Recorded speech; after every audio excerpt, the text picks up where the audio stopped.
Bonjour, mon nom est Marie-Hélène Boisvert. Bienvenue à l'atelier Cocktail de la Grande Dégustation de Montréal.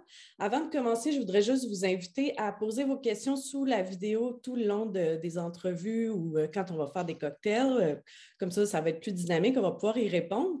On va commencer par une interview avec Federica Borghi, directrice marketing chez Pallini pour ce superbe limoncello. Bonjour Federica, hi. Bonjour. This is the only French word I can say, so hi to everyone. Thanks for being here with us today. I'm really happy to talk about your limoncello because actually it's one of my favorites. So, but before talking about Pallini, can you tell us how limoncello is made? Limoncello is a typical and traditional Italian liqueur.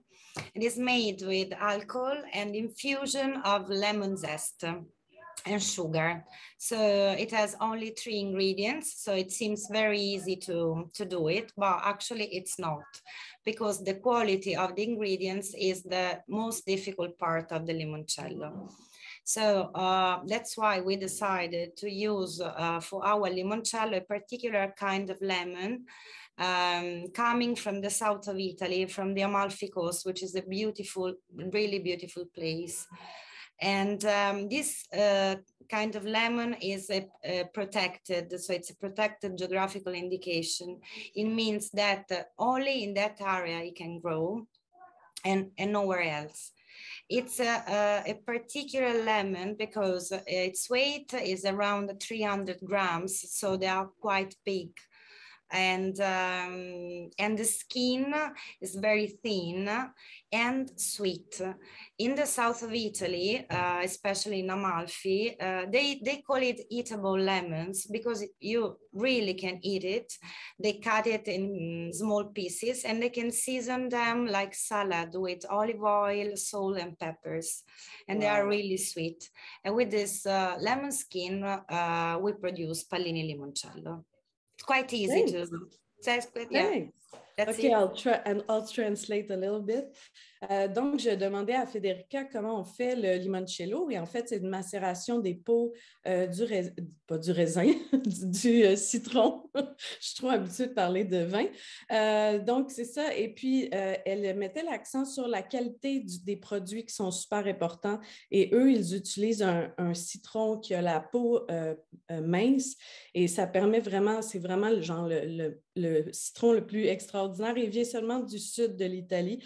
Donc, c'est un citron protégé. So, yes, Sfusato Amalfitano. Am I saying right? Exactly, okay. Yeah. So, it's a lemon variety which is protected by an appellation. Why use this variety over another one? You said the thin skin. Because it's, we think that this is the best lemon we produce in Italy. And so that's why we decided to use these particular lemons to produce Pallini Limoncello. And we can read on the bottle that you exist since 1875, which is a long way to go. And That's it's true. Actually the beginning. I read that it was the birth of limoncello approximately.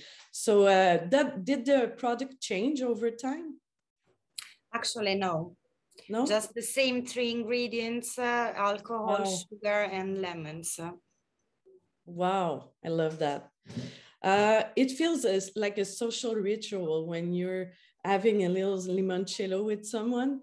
I personally enjoy it on a glass. Do you have other ways to enjoy your limoncello? Usually the traditional way to drink limoncello in Italy is after dinner or after lunch. Lately, we can use it even as aperitif, which is really, really good, really easy to make. Just ice, Pallini Limoncello, and tonic water can make a beautiful aperitif before lunch or before dinner. And that's perfect. It's really good. Federica me disait qu'en fait, je lui demandais comment on peut déguster le limoncello. Oui, sur la glace, simplement, mais aussi comme un apéritif avec de l'eau pétillante ou it could be Prosecco. Donc, un vin mousseux. Et ça pourrait être même le vin mousseux de Bergeville. Donc, this is from here, from Quebec.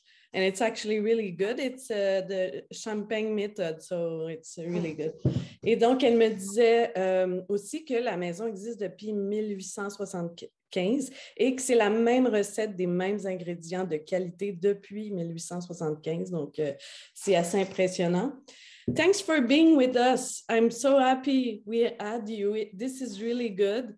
And I'm curious what our friend from Alambica will do as a cocktail later. On va plus tard voir Jean-Sébastien et l'équipe d'Alambica créer un cocktail avec Paleni. Et puis, mais avant, on va faire une entrevue avec Anne de Cassis Monin-Fille. Merci. Merci à vous. On va maintenant passer à la deuxième entrevue, donc l'entrevue avec Anne Mona du domaine Cassis Monin-Fille. Bonjour Anne, merci d'être avec nous. Allô, bonjour, ça me fait vraiment plaisir. J'ai lu un peu sur le domaine. Déjà, je montre la bouteille pour les gens qui sont chez eux et qui veulent déguster avec nous en même temps. Tantôt, on va proposer un cocktail, mais avant, je trouvais ça intéressant qu'on parle du domaine, un peu de l'histoire. Justement, ta sœur et toi êtes la 5e génération, je pense, au domaine. Oui, ben en fait, effectivement, on est la 5e génération de licoristes dans la famille Mona, mais c'est une histoire là, qui a débuté dans le sud de la France, mon père étant français d'origine, vient des Cévennes. Oui, écoute, ça a même commencé par du trafic d'alcool, cette histoire-là.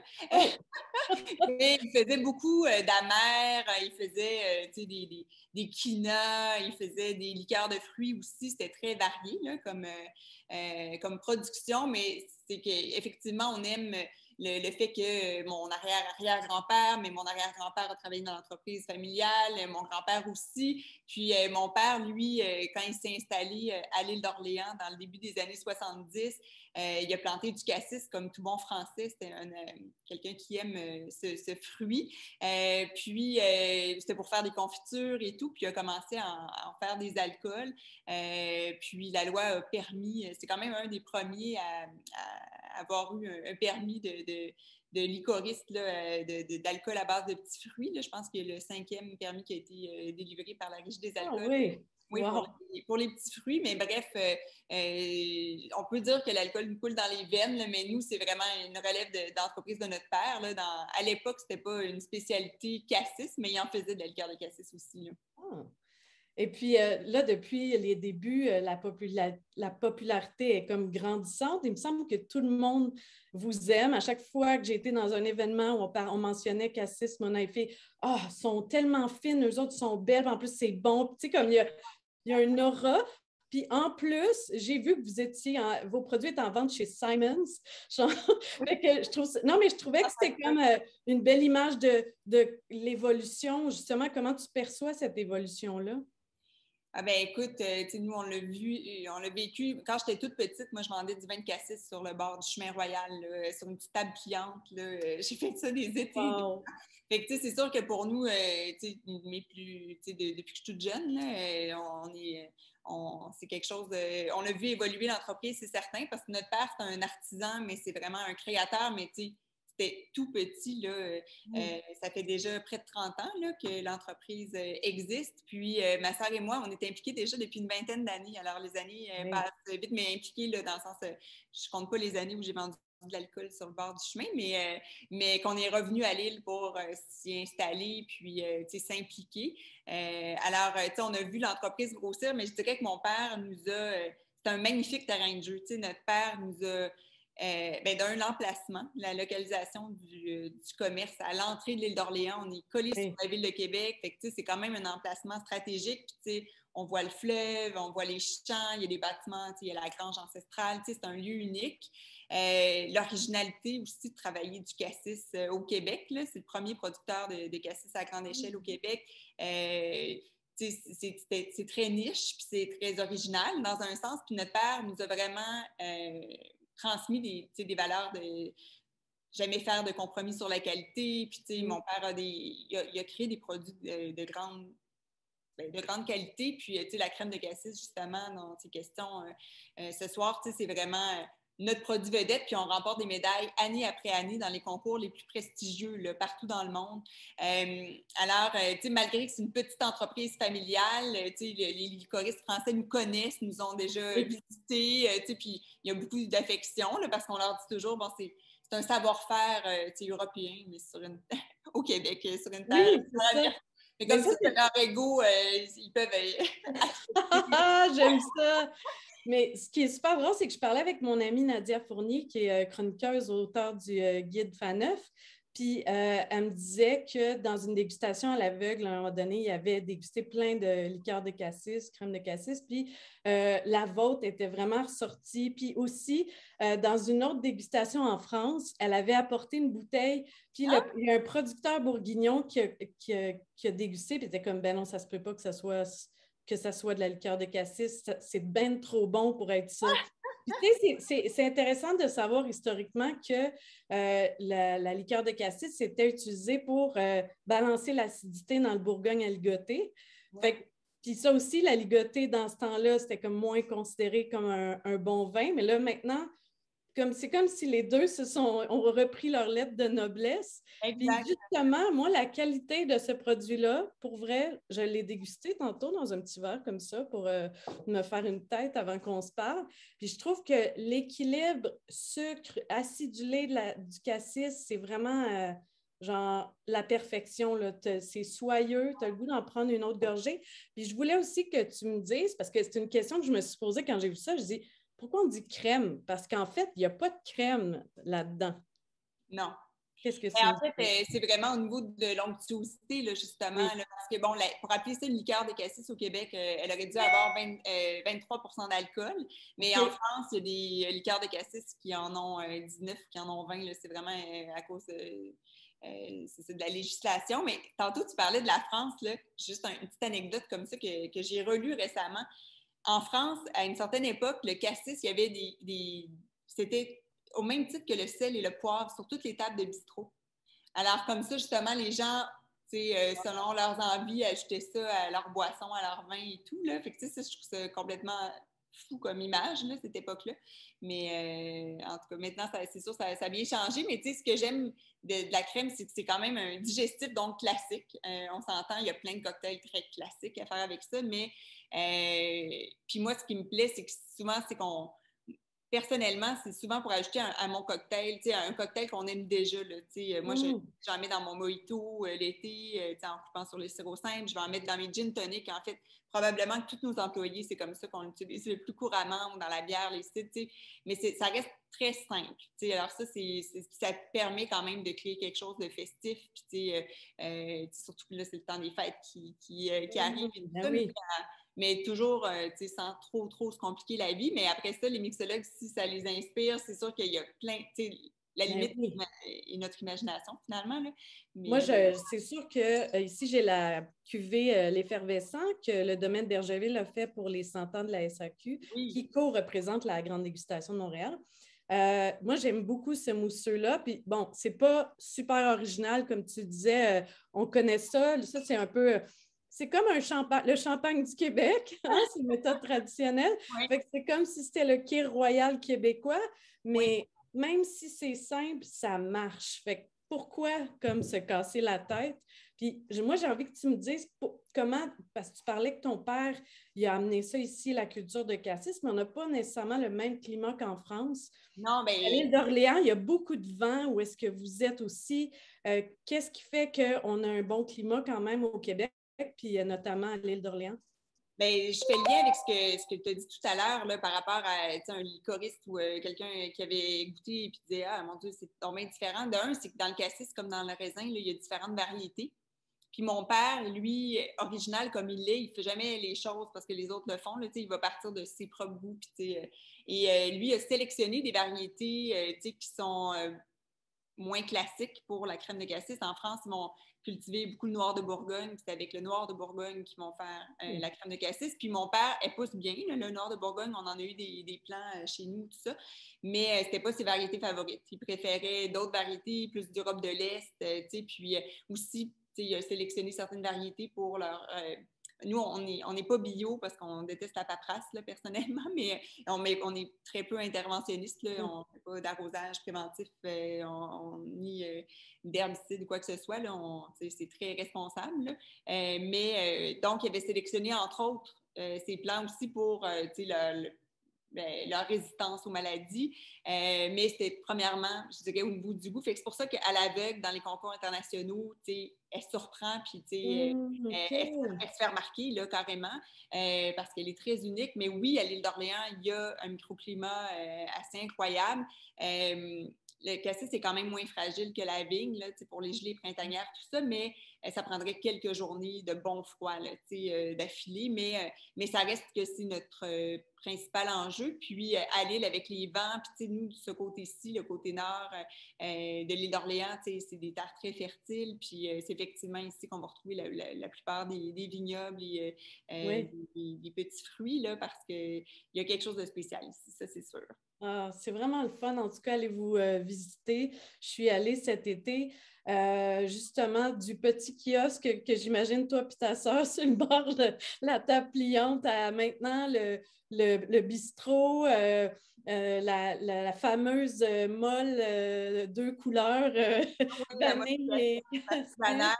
Écoute, ça, tous les influenceurs du Québec veulent passer par chez vous pour publier ça sur Instagram. Merci. C'est un bon terrain de jeu pour nous. Puis là, nous, oui. on s'amuse juste à faire découvrir l'univers du cassis, mais sous toutes ses formes, finalement. Là. Oui, ben justement, dans le menu du bistrot, j'avoue que je ne suis jamais allée manger sur place, mais je te promets que je vais rectifier la situation. Vous avez plein de nouveaux produits, mais on n'a pas vraiment eu le temps de les aborder. Une vodka, entre autres, peut-être des produits pour le corps qui s'en viennent. Mais moi, mais effectivement, on a notre alambic, on a notre vodka, puis probablement un gin là, pour la saison estivale prochaine. On souhaite qu'il va valoriser aussi le plan là, dans son entièreté. En tout cas, c'est très inspirant, puis on continue à avoir beaucoup d'idées, puis développer l'entreprise. Là. Bien, merci d'être de si bons entrepreneurs québécois, d'offrir un si beau produit. J'encourage tout le monde à découvrir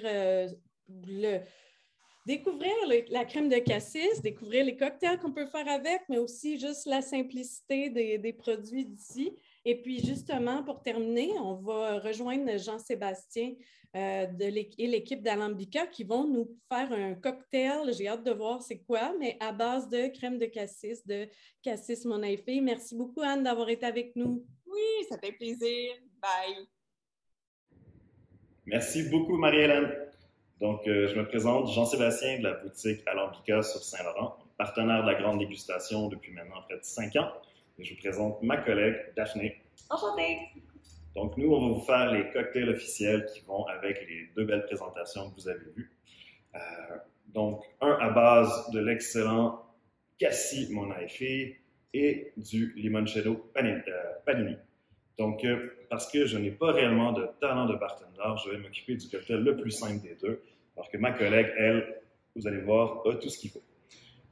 Donc, on commence par un kir, un cocktail qui est très simple, très apprécié, qui va vraiment bien en préparation avec le temps des fêtes. Donc, le Cassis Monaïfé nous permet vraiment de faire quelque chose de délicieux. On y va dans un verre à champagne, un verre de vin assez étroit. Donc, une demi-once du Cassis Monaïfé, on y va directement dans le verre. On essaie de ne pas échapper comme ça, sinon ça fait des petites gouttes, on dirait l'Halloween. On y va aussi avec une demi-once, donc 0,5 de sirop orange et romarin, les Charlatans, une petite compagnie artisanale aussi basée au Québec. Donc, ce sont nos voisins sur Saint-Laurent, un peu plus bas à Montréal. On rajoute, pour un peu de rondeur forestière, le Mrs. Better Bitter Cypress Bowl, donc bol de cyprès. On va mettre un quart de pipette. Donc, les bitters, c'est assez puissant, mais en même temps, c'est pas homéopathique. Il faut que ça goûte quelque chose. Hop, ça va être suffisant. Et on peut rajouter quelques glaces. Ma collègue va m'aider ici. Merci. Et ici, on a les bulles du domaine de Bergeville que nous nous sommes permis de remettre dans une jolie petite bouteille. On brasse doucement et on y est. Donc, voici pour le premier cocktail, donc très festif, qui va être un bon choix aussi pour les fêtes. Et je passe le micro à ma collègue. Merci. Donc, pour le deuxième cocktail, on utilise le limoncello Palini. Donc, on a décidé de faire un mélange citronné avec un petit côté lavande à l'intérieur. Je vais prendre ça. Donc, pour commencer, on y va avec 1,5 de limoncello. On met dans un shaker que je n'ai pas préparé. Ici. Ensuite, on y va avec 0,5 de vodka. Vous pouvez prendre la vodka de votre choix. Au Québec, on est chanceux. Maintenant, on a énormément de choix de vodka. Et voilà. Je repense mes choses. C'est bien, très belle habitude. Ensuite, on y va avec le sirop de lavande de Pro Sirop. On y va avec 0,5. Sirop de lavande, les charlatans en font également. Il y a quelques maisons qui font de très bons sirops de lavande. Il faut aussi en trouver parfois dans des épiceries. Mais évidemment, ce produit-là, comme tous les autres, vous pouvez les trouver dans les boutiques spécialisées pour les cocktails comme Alambica.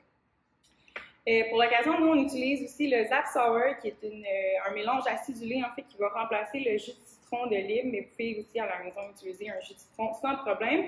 Et pour ça, on met 0,5. On utilise ensuite notre Vegan Foamer de Mrs. Better Bitters, qui va servir en fait à faire une émulsion, donc à aller mousser un peu le cocktail. Vous pouvez aussi utiliser des blancs d'œufs. Puis je tiens aussi à vous dire qu'il est vegan, donc puis faire bien attention, on ne met pas une pipette au complet, on met vraiment quelques gouttes, là, entre 6 et 8 gouttes maximum. C'est vraiment suffisant. C'est un produit qui est très efficace. Une bouteille fait environ 300 cocktails et ça remplace, comme Daphné le dit, le blanc d'œuf pour faire cette mousse bien épaisse qu'on veut sur le dessus des cocktails qu'on connaît dans les sours. Notamment. Puis pour compléter, on y va avec le Bitters de Amer Québec Fleur. Ça va vraiment venir chercher justement, ça va venir trouver, faire ressortir en fait les saveurs de la lavande. Ça va bien compléter. On met un trait.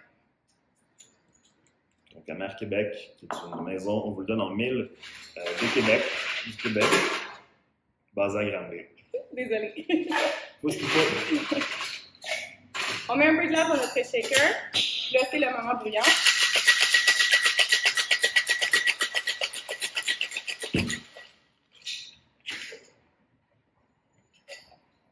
Puis pour compléter, on va venir double strain, donc on va double filtrer. Ça va éviter de garder les petits morceaux de glace pour venir diluer notre cocktail. Ouais. Que c'est joli. Voilà. Puis parce que j'ai le souci de la décoration, je n'ai rajouté des petites fleurs de lavande sur le dessus pour faire bien joli à la fin. Donc, c'est la beauté de la mousse qui se fait avec le foamer vegan. Donc, ça permet de tenir les garnitures. Donc, on peut me décorer avec des petites gouttes de bitter comme si c'était un café latte, de la lavande. On peut même aller arracher la headset de son voisin pour mettre une petite déco par-dessus. C'est super pratique ensuite pour boire. Et on souhaite à votre santé, avec bien sûr modération. Les cocktails, c'est délicieux, mais il faut savoir doser, c'est comme tout le reste. Donc, on vous souhaite bonne grande dégustation. Merci à nos producteurs favoris pour avoir fait des merveilleux alcools qu'on peut utiliser dans nos cocktails. Et santé! Santé!